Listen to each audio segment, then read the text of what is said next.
जय हिंद दोस्तों, स्वागत है आप सभी का आपके अपनी डेली करंट अफेयर्स की क्लास पे। मैं हूं आप सभी का राजा गुप्ता और मैं आपको 19 जून 2025 का इंपॉर्टेंट डेली करंट अफेयर्स पढ़ाने जा रहा हूं और 1286 नंबर की आप यहां पे क्लास देख रहे हैं। आपको ये जो क्लास है वो आपको हिंदी और इंग्लिश दोनों मीडियम में आपको एक क्लास देखने को मिलेगी। स्टैटिक जीके का भंडार और भी बहुत कुछ आप सेशन पे बने रहिए, आपको देखने को मिलेगा। तो चलिए स्टार्ट करते अपने सेशन को। उससे पहले आपके लिए मोटिवेशन थॉट जो आपके दिमाग को चार्ज अप रखेगा। अपने आप को इतना मजबूत कर लो कि हर समय आपको आपका टारगेट ही नजर आए। देखो एक बात तो सच है, आप ध्यान जिस पे रखोगे वो चीज बढ़ जाएगी। आप ध्यान समस्याओं पे रखोगे तो समस्या बड़ी दिखेगी। अगर आप ध्यान आप सोल्यूशन पे रखोगे तो सोल्यूशन बड़ा दिखेगा। तो बस आपको ध्यान सही दिशा में लेके जानी है। उसी तरीके से जब आप गाड़ी चलाते हो तो आपका ध्यान गाड़ी पे होता है और रोड पे होता है। अगर आप ध्यान इधर उधर करें तो आप भिड़ जाओगे। यही जिंदगी का प्रिंसिपल है। जब आपने सुबह टारगेट सेट कर लिया कि मुझे 5 घंटे डेली पढ़ना है, 4 घंटे पढ़ना है, 6 घंटे पढ़ना है, तो आपका ध्यान केवल उस काम पे होना चाहिए। बाकी कोई भी काम आए उसको बाद में करो, पहले अपनी पढ़ाई पूरी करो। बात केवल प्रायोरिटी की है। जिस चीज पे ध्यान दोगे वही सफलता देगा। मुझे कमेंट बॉक्स पे अब आपको डेली बताना है क्या आप सभी ने डेली 4 से 6 घंटे पढ़ाई करी है, और हर एक बच्चे को कमेंट करना है और मैं सबके यहाँ पे प्रश्नों का जवाब दूंगा। आपको रिप्लाई करना है कि आप कितने घंटे पढ़ाई कर रहे हैं। हर एक बच्चे को आज कमेंट बॉक्स पे लिखना है और उसका कौन सा सेक्शन वीक है ये भी मुझे बताएगा। आइए देखते हैं आज का सबसे पहला इंपॉर्टेंट क्वेश्चन। संयुक्त राष्ट्र महासभा यूएनजीए ने हाल ही में किस वर्ष को अंतर्राष्ट्रीय महिला किसान वर्ष के रूप में घोषित किया है कि इंटरनेशनल ईयर ऑफ वुमेन बनाया जाएगा?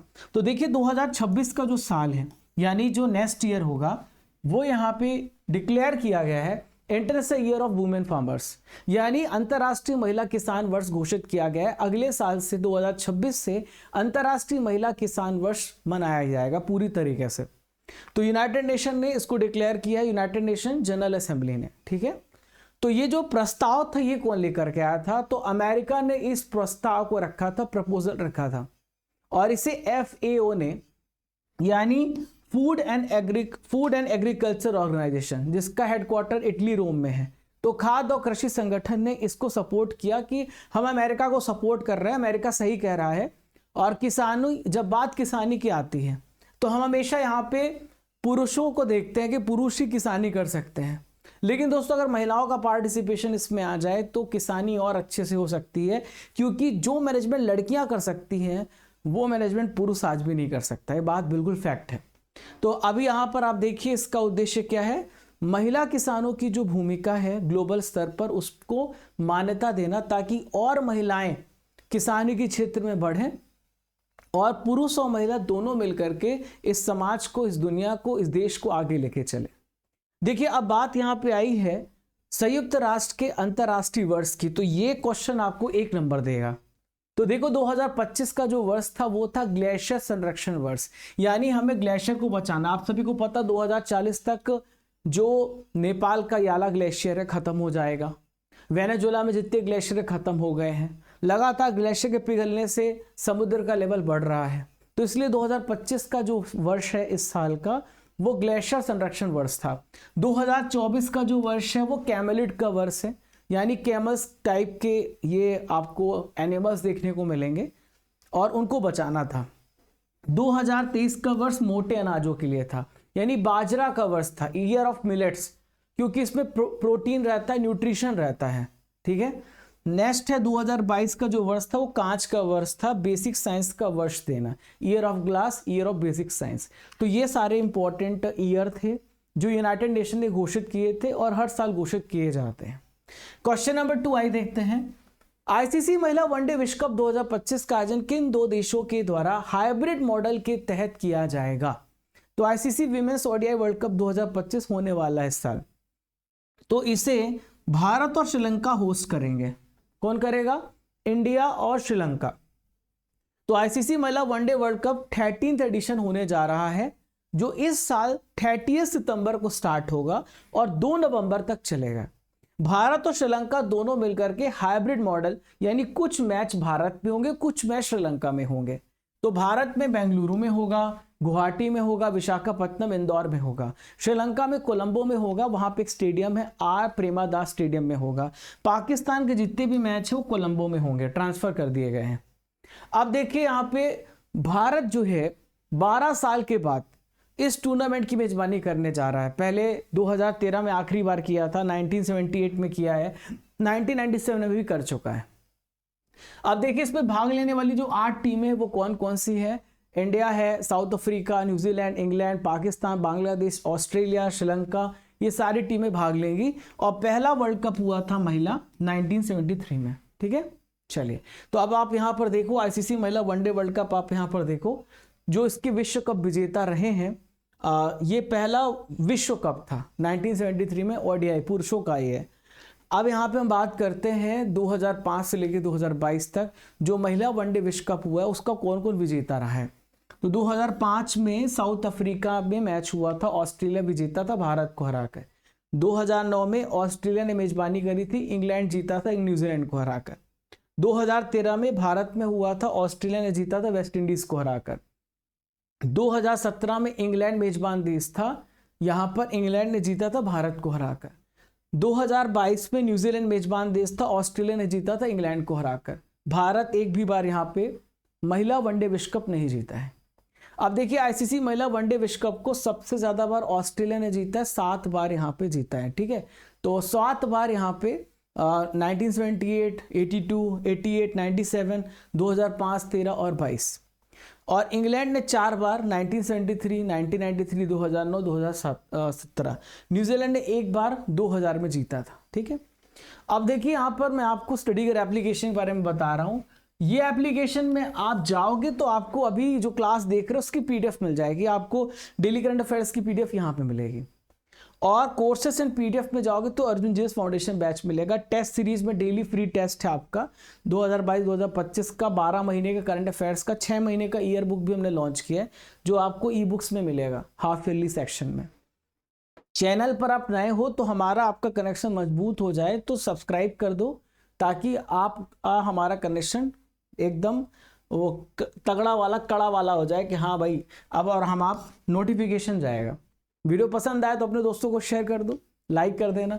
राजा Gupta current affair telegram channel को ज्वाइन कर लेना जहां पर आपको रेगुलर इंपॉर्टेंट अपडेट्स मिलते रहेंगे। नंबर सेव कर लेना, हमारी टीम का नंबर है और मैं भी इसमें रहता हूं, तो आप बताना कोई प्रॉब्लम, मैं भी बात करूंगा आपसे।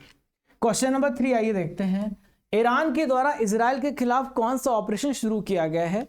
तो अभी देखिए इस ऑपरेशन को कहते हैं ऑपरेशन ट्रू प्रॉमिस 3। जितना हमें लग रहा था कि ईरान कमजोर है डिफेंस में, उतना कमजोर तो नहीं है भैया। ये बात तो सही हो गई भाई साहब, मतलब तगड़ा हमला हुआ है। इजराइल ने पहले अभी अटैक किया, कुछ दिन पहले मैंने आपको अपडेट दिया था, उनके न्यूक्लियर साइट्स पे हमला किया था 6। उसके बाद ईरान ने कसम खाई कि भैया हम तुमको नहीं छोड़ेंगे। तो ऑपरेशन ट्रू प्रॉमिस 3 यहाँ पे ईरान ने इजराइल के खिलाफ चलाया था। ठीक है, और यहां पर आप देखो ऑपरेशन राइजिंग लॉयन इजराइल ने ईरान के खिलाफ चलाया था। यह है ऑपरेशन जो कि इजराइल ने ऑपरेशन राइजिंग लॉयन स्टार्ट किया था ईरान के खिलाफ, और ईरान ने ऑपरेशन ट्रू प्रॉमिस लॉन्च किया इजराइल के खिलाफ। क्लियर है, ध्यान में रखना। तो इसका उद्देश्य क्या है, इजराइल के द्वारा ईरान के बहुत सारे जो मिलिट्री यहाँ पे ऑफिसर्स थे उनकी हत्या हुई है और परमाणु ठिकानों पे हमला हुआ था, उसका रिवेंज लेने के लिए ऑपरेशन ट्रू प्रॉमिस 3 स्टार्ट किया गया है। क्लियर है। अब ईरान के बारे में चर्चा करने जा रहे हैं तो ईरान की लोकेशन देख लो। देखो पक्का क्वेश्चन आएगा कि ईरान का पड़ोसी देश क्या है, क्योंकि कभी भी क्वेश्चन पूछेगा ना तो ऐसे ही पूछेगा जो करंट मुद्दे में चल रहा हो। तो आप पहले तो ईरान को देखो, यहाँ पे देखो ईरान को। ठीक है, ये ईरान देख लो, ये ऑरेंज कलर का है ना। यहाँ पर हमारा चाबहार पोर्ट भी है जो भारत ने बनाया है। ईरान का पड़ोसी देश पाकिस्तान है, ईरान का पड़ोसी देश अफगानिस्तान है, और इधर देखो तुर्कमेनिस्तान है। देख लिया आप, इसके नीचे स्ट्रेट ऑफ हॉर्मुज है और इधर पर्शियन गल्फ है। इधर आप देखो तो इराक लगा हुआ है, इधर लगा है सीरिया, इधर है अजरबैजान, ऊपर है कैस्पियन सागर, इधर आर्मेनिया लगा है, इधर टर्की लगा हुआ है। तो ये सारे पड़ोसी देश मैंने आपको बता दिए।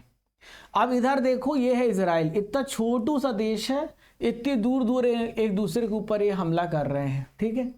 तो अभी देखो ये हमला ज़्यादा बहुत दिन तक चलेगा नहीं, दोनों के बीच में दूरी बहुत ज़्यादा है, डिस्टेंस बहुत ज़्यादा है।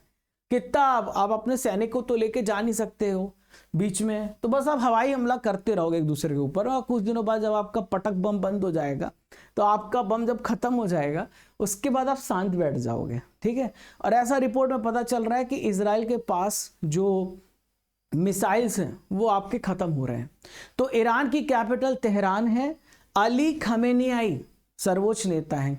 अभी डोनाल्ड भैया ने कहा था कि तुम सरेंडर कर दो वरना तुमको मार देंगे, है ना, तुमको जिंदा खा जाएंगे। तो अली खमेनी ने कहा कि भैया डोनाल्ड भैया ऐसा नहीं, हल्के में नहीं लेने का, है ना, अपन मजबूत है, हमें मतलब कहा अमेरिका तुम बीच में मत आओ, हम और इजराइल आपस में इस मुद्दे को समझ लेंगे। फिर रशिया ने कहा, रशिया ने भी बोला, रशिया ने कहा अगर तुमने ईरान के नेता को मारा तो अमेरिका हम तुमको नहीं छोड़ेंगे। तो राष्ट्रपति मसूद पेशेकियां, ईरानी रियाल यहाँ की करेंसी है। अब यहाँ पर एक इंपॉर्टेंट रेगिस्तान भी, दस्ते कबीर, दस्ते लूथ। तो Azerbaijan, Armenia, Turkmenistan, Afghanistan, Pakistan, Iraq, Turkey, ये पड़ोसी देश है। मैं आपको बता चुका हूँ मैपिंग में ही, क्लियर है। कल मैंने आपसे 3 प्रश्न पूछे थे बाबू, उसका आंसर आपको कमेंट बॉक्स पे देना था। फिर मैं वापस से 3 प्रश्न पूछूंगा, उसका भी देना पड़ेगा। पढ़ना है और सिलेक्शन लेना, मजाक में नहीं लेना है। राज्यपाल की अपॉइंटमेंट कौन करता है? प्रेसिडेंट करता है। राज्यपाल से रिलेटेड एक आर्टिकल है, वो है 153। भारतीय संसद की संयुक्त सत्र की अध्यक्षता कौन करता है? लोकसभा अध्यक्ष करता है। बुलाता कौन है? पर जाती नहीं, जाने का। राष्ट्रपति बुलाएगा तो जाने का। आर्टिकल नंबर 108 आपको ध्यान में रखना है, जिसमें ज्वाइंट सेशन बुलाया जाता है, मनी बिल के लिए नहीं बुलाया जा सकता। भारत में सेवा कर की शुरुआत किस वर्ष से हुई है? 1994 में सर्विस टैक्स की शुरुआत हुई है। अब एक कमेंट बॉक्स पे आंसर दे दो बाबू, स्पीकर ऑफ लोकसभा कौन है? 3 प्रश्न आपसे पूछ रहा हूं। रुपया शब्द का पहली बार उपयोग किसने किया था? डेंगू बुखार किस मच्छर से फैलता है? हवा में सबसे अधिक मात्रा में कौन सी गैस होती है? तीनों प्रश्नों का उत्तर कमेंट बॉक्स पे देना है। चौथा प्रश्न, भारतीय नौसेना में हाल ही में शामिल किया गया है INS अर्नाला। तो INS अर्नाला क्या है? कमेंट बॉक्स पे बताओ। चलो मैं बताता हूं। तो INS अर्नाला एक anti submarine warfare shallow water craft है। Anti submarine warfare shallow water craft. तो आप यहां पर देख सकते हैं हमारे जो नेवी ऑफिसर से बैठे हुए हैं। तो भारतीय नेवी ने INS अर्नाला को इंक्लूड किया है। 18 जून 2025 को विशाखापत्तनम में शामिल किया गया है। ये anti submarine warfare shallow water craft है, ASW SWC इसको बोलते हैं। इसको बनाया GRSC, इसका जो शेयर है बहुत तेजी से भाग रहा है। Garden rich ship builders and engineers का कोलकाता में है, इसके द्वारा बनाया गया है। तो INS अर्नाला का नाम महाराष्ट्र के वहां पे वसई है, वहां पे ऐतिहासिक किला है अर्नाला, तो उस पे इस नाम रखा गया है। तो INS जो अर्नाला है ये क्या करेगा? जो हमारी एनिमी है उनकी सबमरीन को पहचान करेगा, आइडेंटिफाई करेगा, ट्रैक करेगा और उनको नष्ट कर देगा। ये इसकी यहाँ पे खासियत है। आइए देखते हैं 5वां प्रश्न आप सभी की स्क्रीन पर। स्काईट्रैक्स वर्ल्ड एयरलाइन अवार्ड 2025 दिया गया है। इंडिगो को दुनिया की सबसे बेस्ट कम लागत वाली एयरलाइन में कौन सा स्थान प्राप्त है? तो इंडिगो को 3रा स्थान प्राप्त है, 3rd प्लेस पर इंडिगो। तो स्काईट्रैक्स वर्ल्ड एयरलाइन अवार्ड दिया गया, दुनिया का सबसे कम कॉस्ट का एयरलाइन बन गया है इंडिगो। दुनिया की 3rd लागत में, मतलब लो कॉस्ट में अच्छी सेवा दे रहा है इंडिगो, क्लियर है। तो टॉप में है एयर एशिया, मलेशिया का है। स्कूट सिंगापुर का है। 3rd पे हमारा इंडिगो है जो कि भारत का है। तो अब बात करें इंडिगो की, तो इंडिगो 2006 में स्थापित किया गया था। राकेश गंगवाल, राहुल भाटिया ने मिलकर किया था। हेडक्वार्टर हरियाणा गुड़गांव में है, ठीक है। लो कॉस्ट कैरियर, कम किराए में आपको यहाँ पे ट्रैवल कराते हैं। अभी इनकी सेवाएं 80+ देशों में है और कुछ इंटरनेशनल फ्लाइट्स भी हैं, Bangkok, Muscat, Singapore, Dubai, Kathmandu में, ठीक है। अब देखो वर्ल्ड के जो 5 टॉप बेस्ट एयरलाइन है स्काईट्रैक्स के हिसाब से, तो कतर एयरवेज कतर में है, सिंगापुर में है, कैथे पैसिफिक हांगकांग में है, फिर है अमीरात संयुक्त अरब अमीरात में है और अल निप्पॉन एयरवेज जापान में। दोस्तों अब मैं आपको इंपॉर्टेंट नॉलेज फैक्ट्री में महत्वपूर्ण वैज्ञानिक और उन्होंने क्या खोजा है उसके बारे में बता रहा हूं। 1 नंबर यहां से भी पक्का है। आर्किमिडीज का सिद्धांत आर्किमिडीज ने दिया था। एवोगाड्रो का परिकल्पना एवोगाड्रो ने दिया था। यूरेनियम की रेडियो एक्टिविटी हेनरी बैक्यूरेल ने, और रेडियो एक्टिविटी की यूनिट भी बैक्यूरेल होती है। टेलीविजन जेल बर्ड ने, और लॉगरिथम जॉन नेपियर ने डिस्कवर किया था, ध्यान में रखना। अब दोस्तों क्वेश्चन नंबर 6 ये रहा, भारत की पहली मोबाइल बेस्ड ई वोटिंग प्रणाली की शुरुआत किस स्टेट में पायलट प्रोजेक्ट में करी गई है, यानी स्टार्ट किया गया है, अभी कंफर्म नहीं है, चलेगा अच्छा चलेगा तो ठीक है। तो बिहार इसका सही आंसर हो जाएगा। तो बिहार में अभी रिसेंटली में यहाँ पे म्यूनिसिपल इलेक्शन होने जा रहे हैं, नगर निकाय का उपचुनाव होने जा रहा है। वहाँ पे क्या होगा, बाईपोल इलेक्शन होता है। तो बाईपोल किसे कहते हैं, जैसे मान लो कोई विधायक या कोई सांसद निपट गया, नहीं रहा, है ना, या फिर उसके ऊपर कोई सजा हो गई तो सीट खाली है तो बाईपोल कराना पड़ता है। तो जून 2025 में इसकी शुरुआत होगी। और किसने शुरू करी है, बिहार राज्य निर्वाचन आयोग। देखो जो पंचायत का चुनाव होता है वो स्टेट इलेक्शन कमीशन ही कराता है। अगर एमपी में चुनाव होगा पंचायत का या फिर नगर निगम का तो स्टेट इलेक्शन रिस्पॉन्सिबल होता है। तो एआई बेस्ड यहां पर क्या होगा मैं आपको बताता हूं। आप अपना मोबाइल फोन खोलेंगे तो घर बैठे आपका वो चेहरा पहचान करेगा, एआई पहचान करेगा कि आप वही व्यक्ति हो कि नहीं, फर्जी वोट तो नहीं डाल रहे हो। तो पूरी प्रोसेस में डिजिटल पोर्टल पर सुरक्षित हो जाएगी। तो इसका उद्देश्य क्या है, बहुत सारे जो हमारे डिसेबल्ड व्यक्ति हैं, जो चल फिर नहीं सकते, बुजुर्ग व्यक्ति हैं जो पोल बूथ तक आ नहीं सकते हैं, और जो एनआरआईज हैं जो विदेश में रहते हैं, उन सभी को ये फैसिलिटी मिलेगी। ठीक है, क्वेश्चन नंबर 7 देखते हैं। असम के माकूम कोयला क्षेत्र में कितने मिलियन वर्ष पुराने एक जीवाश्म पत्ते की खोज, पत्ता मतलब होता है लीव्स, फॉसिल लीव्स मिला है। तो बहुत पुराना है, 24 मिलियन वर्ष पहले, मतलब वो पत्ता अभी डिस्कवर किया गया है। तो ये पत्ता आप यहां पर देख सकते हो, असम में पाया गया। असम में माकूम जगह है, माकूम कोयला क्षेत्र है, वहां पे 24 मिलियन ईयर्स एगो जो जीवाश्म पत्ता था उसकी खोज करी गई है। खोज किसने करी है, तो लखनऊ के साइंटिस्ट हैं जो कि बीरबल साहनी जीवाश्म विज्ञान संस्थान में काम करते, BSIRP कहते हैं। तो खोजते रहते हैं लोग, है ना, इनका काम ही यही है। तो आप ये पत्ते देख रहे हो, ये पत्ते डिस्कवर किए गए 24 मिलियन पहले लगभग। अगर बात करें तो ओलिगोसीन एरा के हैं ये। ठीक है, तो किस पौधे की पत्तियां मिली हैं इसमें, ये मतलब कौन सा पौधा है, इसे कहते हैं नोथोपेजिया। नोथोपेजिया आपको जो वेस्टर्न घाट है जिससे सह्याद्री भी बोलते हैं वहां पे पाया जाता है। ठीक है दोस्तों, नोथोपेजिया अब तक का सबसे पुराना खोजा गया फॉसिल है। ठीक है, तो एनवायरमेंट से रिलेटेड क्वेश्चन है, पूछा जा सकता है। अब बात कर लेते हैं बीरबल साहनी जीवाश्म विज्ञान संस्थान की, जो आपको लखनऊ यूपी में देखने को मिलेगा। 1946 में इसकी स्थापना बीरबल साहनी ने करी थी।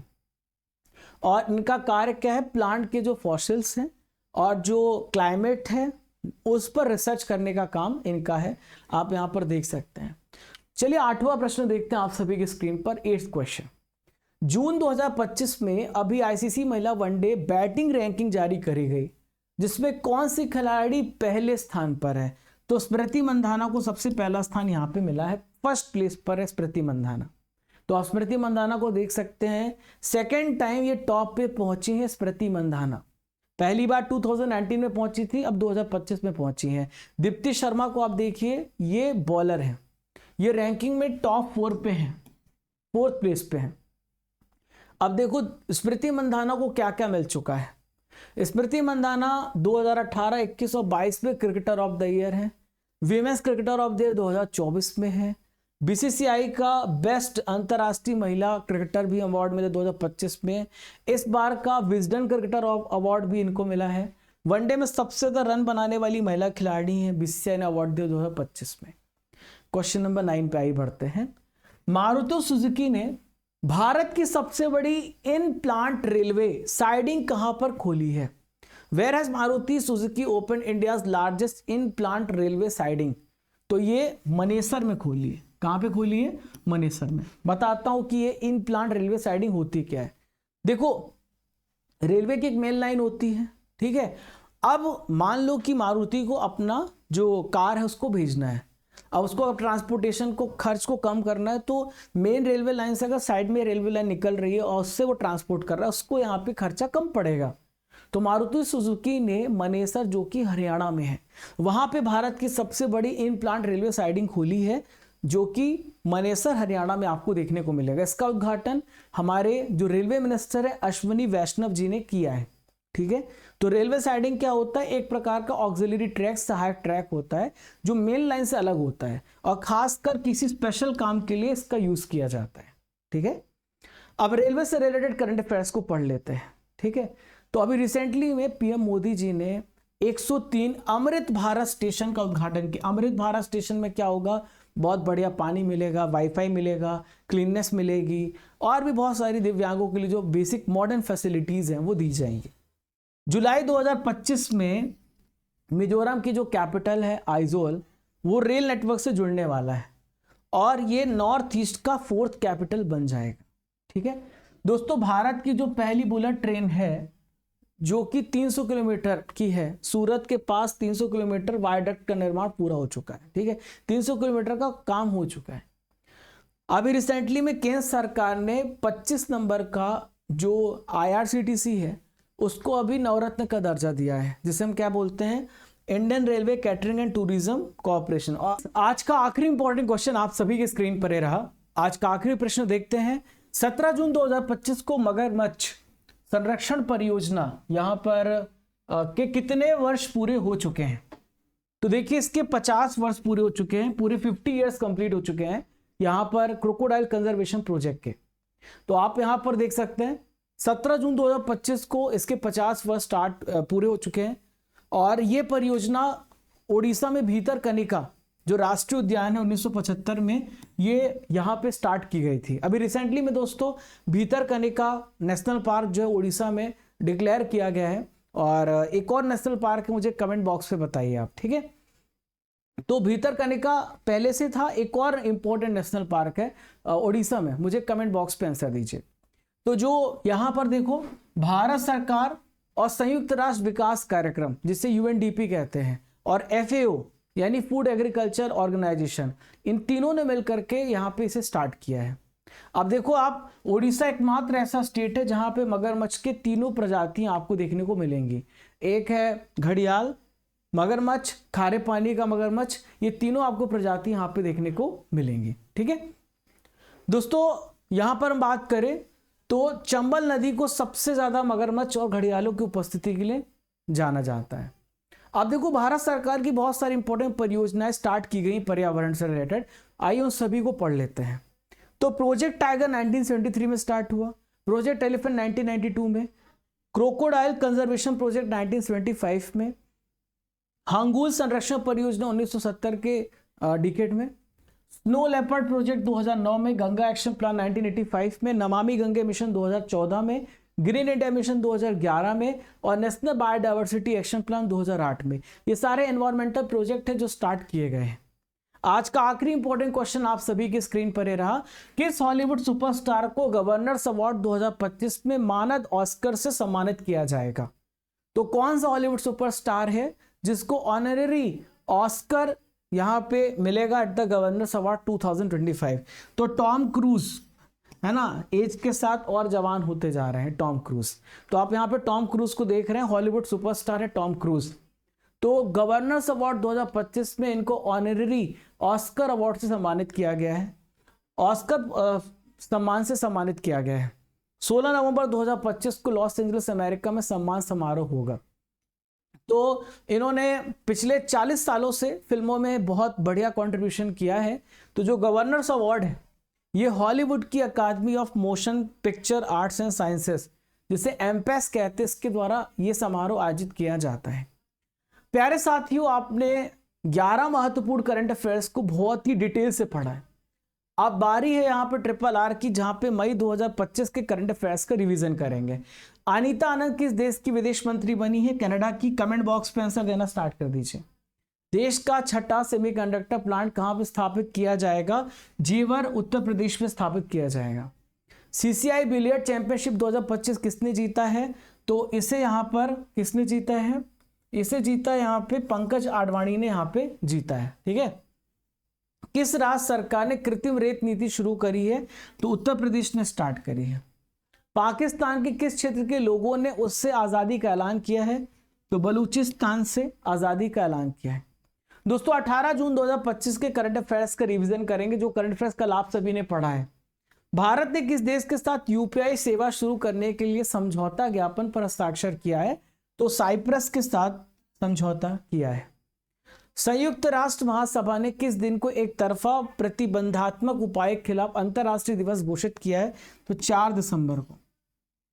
हाल ही में भारतीय तटरक्षक बल के कौन से जहाज लॉन्च किए गए हैं? तो अचल को लॉन्च किया गया है। अलियावती लोंग कुमेर को किस देश पे भारत का राजदूत बनाया गया है?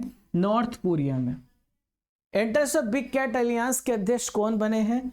तो भूपेंद्र यादव भारत के एनवायरमेंट मिनिस्टर को बनाया गया है। अंतर्राष्ट्रीय योग दिवस 2025 के राष्ट्रीय आयोजन की मेजबानी किस भारतीय शहर को सौंपी गई है? तो यहां पर विशाखापत्तनम को सौंपी गई है। अल्टीमेट टेबल टेनिस 2025 सीजन 6 का खिताब किसने जीता है? यूमांबा टीटी ने जीता है। हाल ही में साइबर सुरक्षा अभ्यास किसने शुरू किया है? तो साइबर सुरक्षा अभ्यास रक्षा साइबर एजेंसी ने स्टार्ट किया है। मेटा इंडिया का नया मैनेजिंग डायरेक्टर हेड किसे अपॉइंट किया गया है? अरुण श्रीनिवास को अपॉइंट किया गया है। गोवा क्रांति दिवस कब मनाया जाता है? 18 जून को गोवा क्रांति दिवस मनाया जाता है। दोस्तों अब यहाँ पे प्रीवियस ईयर क्वेश्चन को डिस्कस करेंगे जो एसएससी में क्वेश्चन आ चुके हैं। भारत में तृतीयक कोयला असम, अरुणाचल प्रदेश, नागालैंड और कहां पाया जाता है? तो मेघालय में पाया जाता है। अभ्रक के बारे में कौन सा कथन सही नहीं है? तो अभ्रक एक परभाषी होता है। अभ्रक अत्यधिक कठोर होता है। अभ्रक में विद्युत प्रतिरोध न्यून होता है, यानी इलेक्ट्रिकल रेजिस्टेंस 0 होता है, गलत है। ठीक है, इलेक्ट्रिकल रेजिस्टेंस होता है। भारत के इनमें से किस राज्य में सोने का भंडार है? तो सोने का भंडार आपको कर्नाटक राज्य में देखने को मिलेगा। आज का सवाल आपके लिए, ईरान के द्वारा इजराइल के खिलाफ कौन सा ऑपरेशन शुरू किया गया? आपको इसका आंसर मुझे कमेंट बॉक्स पे देना है। आज का ये प्रश्न है। दोस्तों आपको एक तस्वीर दिख रही है, आपको पहचान करनी है तस्वीर किस व्यक्ति की है। साथियों जो नए बच्चे हैं उनके लिए मैं सूचना उन सभी नए बच्चों को डेली ही देता हूं, और मेरी जिम्मेदारी भी है ये सूचना देना कि वो भी इस बैच में एनरोल हो सके, क्योंकि डेली मेरे साथ लगभग 200-300 से नए बच्चे एनरोल होते हैं, ज्वाइन होते हैं। तो प्यारे साथियों आप भी इस जीएस फाउंडेशन बैच का हिस्सा बन सकते हैं, जहां पर आपको 11 विषय में पढ़ा रहा हूं, और ये बैच आपको 699 में अवेलेबल है। कूपन कोड समर 600 यूज करिएगा। कोर्स की वैलिडिटी 3 साल है, और इस नंबर पे आप हमें कांटेक्ट करेंगे, जहां पर आपको कोई भी डाउट क्वेरी हो तो आप यहां से पूछ सकते हैं। State PSC, SSC, railway defence, अभी इंडियन ज्योग्राफी चल रहा है, बायोलॉजी भी स्टार्ट हो गया है। अभी जल्दी मैं पॉलिटी भी स्टार्ट कर दूंगा। 2-3 विषय पैरेलली साथ में पढ़ाऊंगा, एक एक टॉपिक पढ़ाता जाऊंगा। तो PDF notes, recorded video, previous discussion, Sunday free test, ये सब कुछ आपको मिलेगा हर एग्जाम्स के लिए। अब करना क्या होगा? एप्लीकेशन डाउनलोड करना, जो कि आपको यहाँ पे डेली फ्री टेस्ट भी मिलेगा, ई बुक्स भी मिलेगी। आज मैंने 6 महीने का जनवरी से लेकर जून ई बुक भी लॉन्च किया है। तो यहाँ पर आप ई बुक सेक्शन में जाओगे ना, वहाँ पे एक टेस्ट सेक्शन एक बना हुआ है टाइटल, वो टाइटल में लिखा होगा half yearly marathon current affairs ई बुक। तो आप जा करके वहाँ से डाउनलोड कर लेना। और कोर्सेस एंड पीडीएफ में आपको यहीं पे अर्जुन जीएस फाउंडेशन बैच मिलेगा। Arjun GS foundation batch, coupon code summer 600 use करिएगा। ये सारे आप बैचेस हमारे साथ पढ़ने वाले हैं, और आप 1000 टॉपिक वाइज करंट अफेयर, 1000 यहाँ पर आपको करंट अफेयर की पीडीएफ चाहिए, 2024-2025 की 12 महीने की बुक चाहिए, सारी फैसिलिटी अवेलेबल है। और दोस्तों mission selection cell static GK की बुक आप अभी ऑर्डर कर लीजिए। 22 तारीख को आपका टेस्ट होने वाला है स्टार्ट, टॉपिक वाइज। इसमें सारे विषय हैं, पीडीएफ भी, डेमो पीडीएफ भी वहीं पे अवेलेबल है हमारी वेबसाइट पे। जा करके बुक को ऑर्डर करिए, और टॉपिक वाइज आपको यहाँ पर एक बुक आपकी ऑब्जेक्टिव है और एक बुक आपकी पूरी थ्योरी है। हर एग्जाम की स्टैटिक जीके का पोर्शन यहाँ से कवर होगा। दोस्तों टेस्ट पास से जहाँ पे आप टेस्ट लगा सकते हैं। और साथियों यहाँ पर आप जो देखें, आप अगर आपको ईयरली हाफ ईयरली ई बुक चाहिए तो आप यहाँ से जा करके डाउनलोड करिए। आप मुझे इंस्टाग्राम में फॉलो कर सकते हैं, जहाँ पे डेली 1 मिनट का शॉर्ट वीडियो भी शेयर करता हूँ। मई महीने के करंट अफेयर्स की मंथली ई बुक अगर चाहिए तो आप जा करके डाउनलोड कर सकते हैं। तो ये सारी फैसिलिटी मैंने बता दी, मेरी जिम्मेदारी है बताना। और आप अगर इच्छुक हैं तो आप जाइए और बैच में एनरोल होइए और अपनी पढ़ाई को बेहतरीन से बेहतरीन बनाइए। तो मिलते हैं दोस्तों 10 मिनट की किंग सीरीज के साथ डेली शाम को 4 बजे कैरियर विल में, और राजा गुप्ता करंट अफेयर चैनल पे सुबह 11 बजे लगभग, और रात को 8 बजे भी मैं आपको देता हूँ यहाँ पे 10 मिनट किंग सीरीज, और भी बहुत सारी इंपॉर्टेंट शॉर्ट्स देता हूँ। तो फॉलो करते रहो, चैनल को सब्सक्राइब करो, बेल आइकन बटन दबाओ ताकि नोटिफिकेशन आपको मिलता रहे। जय हिंद, जय भारत, खुश रहिए, मुस्कुराते रहिए। सभी को कमेंट बॉक्स पे आज बताना कितने घंटे आपने पढ़ाई करी है, कल भी बताएंगे, डेली मैं आपसे पूछूंगा।